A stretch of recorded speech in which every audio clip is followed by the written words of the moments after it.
nous sommes à Saugues et je suis avec les deux coprésidents du festival Angers-Vaudan qui aura lieu, reprenez, du 7 au 9 août. Du 7 au 9 août. Alors, on va être toujours Séverine Laurent. Tout à fait. Bonjour. Voilà, bonjour. Et vous êtes coprésidente et responsable communication et contact presse. Exactement. Et puis on a Thierry Bonnet, donc responsable programmation et coprésident. Bonjour, c'est ça. C'est ça. Alors on va retrouver dans les autres bénévoles, et on va les citer parce que le festival Angers-Vaudan, c'est un très gros festival et il faut beaucoup de bénévoles. Donc à travers ces noms, on va remercier tous les bénévoles. On a Céline Laurent, je voulais dire. Oui. Voilà. Qui est, elle, responsable des bénévoles. Exactement. On a Martine, alors Alizère, c'est bien ça, je prononce bien. C'est ça. Voilà. Qui est responsable mécène, je pense.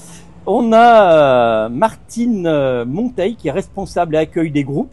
Tout à fait. Alors là aussi, c'est important parce que s'ils sont bien reçus, ils sont heureux, comme toujours. Ils sont contents de revenir. Et on a, alors, ça aussi, c'est important. Responsable buvette et restauration, Evelyne Clément Martial et Alain Choran. C'est ça. C'est ça. Responsable animation, Christiane Roy.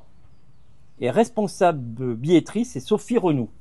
Alors, est-ce qu'on a oublié des bénévoles qui feraient partie, comme des responsabilités? Oui, on a oublié quelques-uns. On a oublié Florian Alizère, Ouais. qui lui s'occupe de la partie technique et de la buvette. D'accord. On a oublié aussi Claude Malige et Gilles Bonhomme, qui font partie qui s'occupent de la partie technique. Et Daniel Cochelin, qui, elle, gère les produits dérivés. Très bien. Voilà. Donc, on a, à travers ces personnes, c'est un remerciement à tous les bénévoles. Eh ben, on va parler du festival maintenant. Moi, je vous laisse. Moi, je vais de l'autre côté de la caméra. Très bien. À tout de suite. Tout de suite. Donc, voilà. On va parler du 7 août, village d'ouverture. Donc, je crois qu'il y a deux villages qui sont conjoints, Charret, et donc il y a aussi Cubel. Ces deux villages organisent la journée d'ouverture du jeudi. On avait déjà organisé avec eux en 2018, et 2018 ça s'était fait sur la commune de Cubel. Et cette année, donc, ça se fera sur la commune de Charret, mais en association avec Cubel. On va retrouver, alors, rapidement, des randonnées. Oui. On va un casse-croûte, et ce qui est important, c'est à 19h, c'est l'ouverture officielle du festival, et ça sera suivi d'un repas chaud à base de produits locaux. Je dis le tarif, c'est 15 € pour les réservations, on pourra y penser.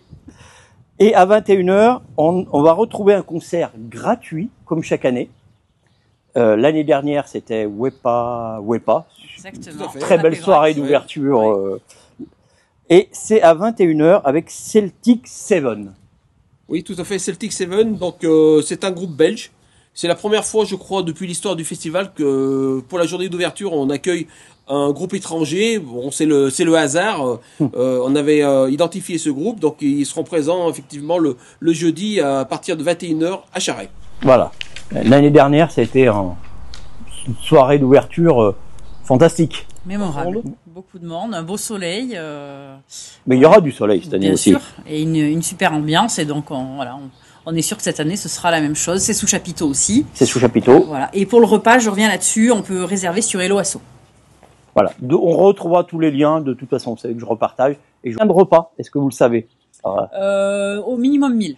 Mais il faut pas traîner pour réserver parce que ceux qui sont déjà venus savent que les places sont chères.